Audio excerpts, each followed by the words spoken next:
Hey everyone, welcome back. I don't know what I mean by welcome back, more like welcome to the very first episode of Professionally Yapping. I don't know why I called myself the professional yapper. Every single time I am greeted with someone and they're like, "Are you a Miss Professional Yapper?" I almost have like a very low grade cringe because fuck it, I was the one who named myself Miss Professional Yapper.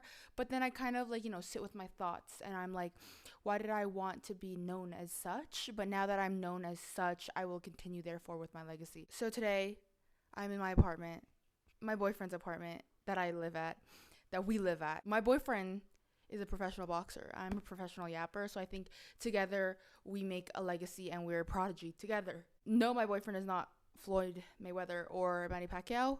As cool as that may be, he's Camp Polina's, and he is FaceTiming me right now. I felt like it was more legit holding the mic than clipping the mic on. I also feel like this is a pasta strainer thingy. Very TMI, and he may or may not kill me, but professional boxer uses this as a back scratcher. You can't eat at everyone's place, you know what I'm saying? Kent is working right now. He's grinding. He's working 10 to 8 to feed me and my fucking children. I'm not with child. I'm talking about our 2 kittens. That's fucking disgusting. Anyways, as you may know, I am a stay-at-home girlfriend. I don't want to say stay-at-home girlfriend. I want to say stay-at-home prodigy. This is more of like a saga of my life, not a lifestyle. I was washing the dishes and like cleaning all fucking morning, which my mother would roll in her fucking grave if she heard. My mother is well alive. I don't know why I said roll in her grave, but I feel like she would roll. She would call me Dogyot all the time. Like I would just be chilling and she'd be like, "Just fucking Dogyot. Okrinas nanya Dogyot." Fine, I'll allow it. Whatever, I'll let it slide. But another thing that she used to do, clearly look at me right now. I like doing my makeup. Okay, cool, fine. Okay, cool. But she would always call me Maarte. You're so maarte. You go out like that, but your room is so dogyot. But she wouldn't say shit. When I do her fucking kilai, she wouldn't say shit. She texted me this morning, my mom, and she was like, "Elisa, come over." And I was like, "I'm sorry, Mom, I'm going to the gym. I'll try to come over later." And she's like, Gym, kajan. You're always going to the gym. You might as well just move there. Whoa. When I fucking lived with her, she used to always say that shit. She used to always be like, "You're always at the gym. You might as well fucking live there." Mother. I received a text from my friend who's younger than me the other day. Wedding invitation. Okay, cool. Cool. People get married at 21 all the time, whatever. Next text. Ultrasound. Sorry? Excuse me? Do I congratulate? Do I condole? Congratulance? Like, I was like... But, okay, if she's watching this, I was very happy. I'm very happy for you. But my mother, she doesn't realize that there's children on the streets my age. And what, I'm going to the gym in the middle of the day? Sue me! Gym, kajan, go live at the gym. If my friend's watching this, she's like, "What, you're not happy for me because I'm pregnant, I'm getting married?" No, like, I'm literally happy I'm happy that you're pregnant and you're getting married. Like, I'm actually so fucking excited. Like, that is a new chapter of your life and I'm excited. But I just, like, can't never not make a joke. Like, actually, I feel like my frontal lobe is somewhat developing because the other day, I was at my boyfriend's mom's house. And my boyfriend and his friend were in the garage and they were having this deep fucking conversation. They were like, "I'm so glad that you're my bro and, like, we share the same vision and, like, you support me and I support you and, like, you support my dreams and I support yours." It was, like, just the most, like, heartwarming conversation that I've ever heard in my fucking life. I wanted so badly. I was fighting every urge deep inside of me to be like, "Are y'all about to fucking kiss right now, dude?" I didn't. It took everything in my fucking body. Shut the fuck up and just let them have that cute moment. I just feel like that's a sign of, like, my frontal lobe developing because I'm like, I would typically be like, "Am I intruding? Like, are you about to kiss?" Like, but no, I just couldn't. And I feel like that's a sign of maturity. I don't know.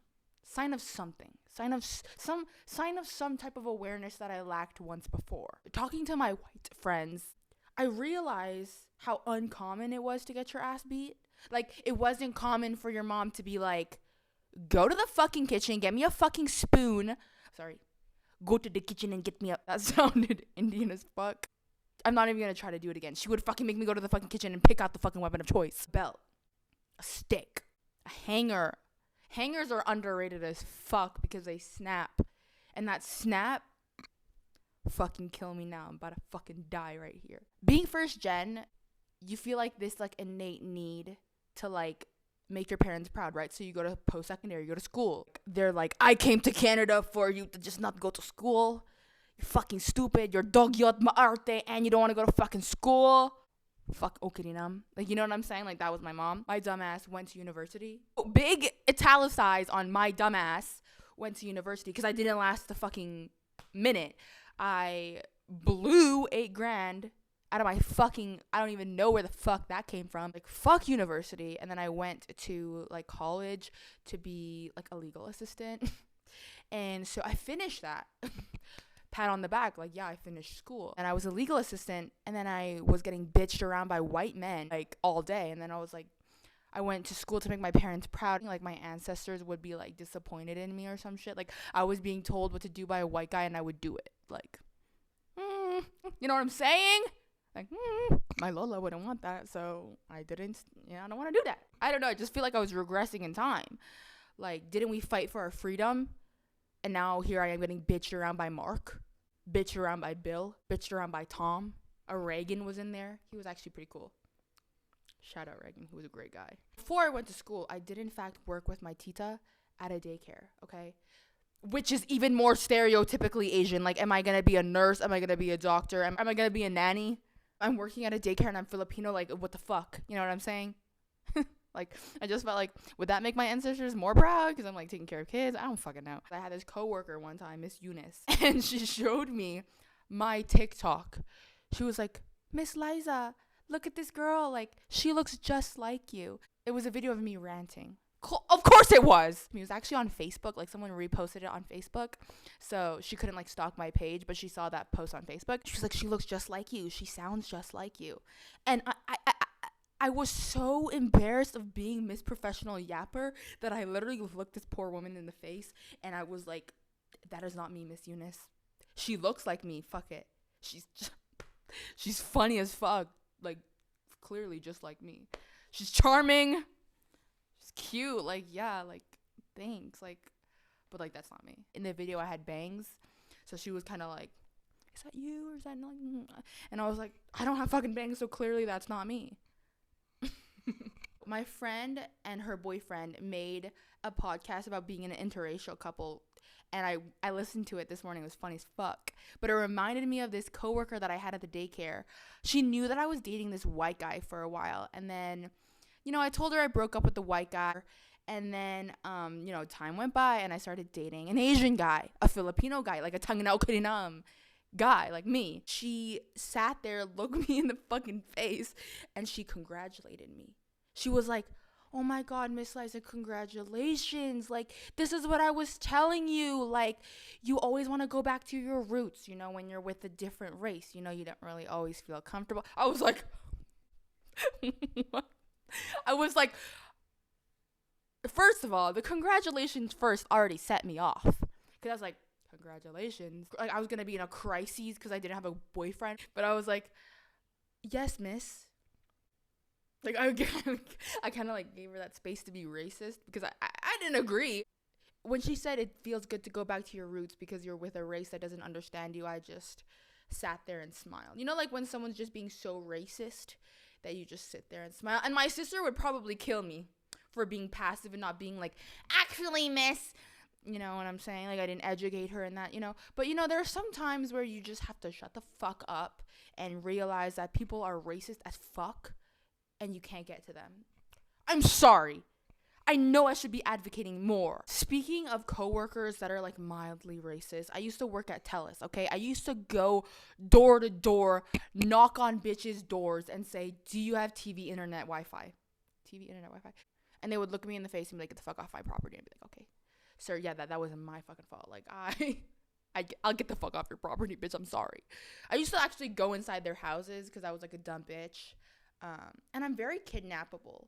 Like, I'm not gonna be like, I'm so petite, like I'm so small, but like I'm very kidnappable, so I'm surprised that I'm still alive. But they probably realized that I was A, annoying, B, wouldn't shut the fuck up, C, would be an inconvenience. Like, I just don't feel like if I did get kidnapped, they would fuck with me, because they'd be like, you're so fucking annoying, go back on the fucking street, bitch. But I had this coworker at TELUS, and one time on our break, we were like, let's go to the Japanese dollar store because it was near the area.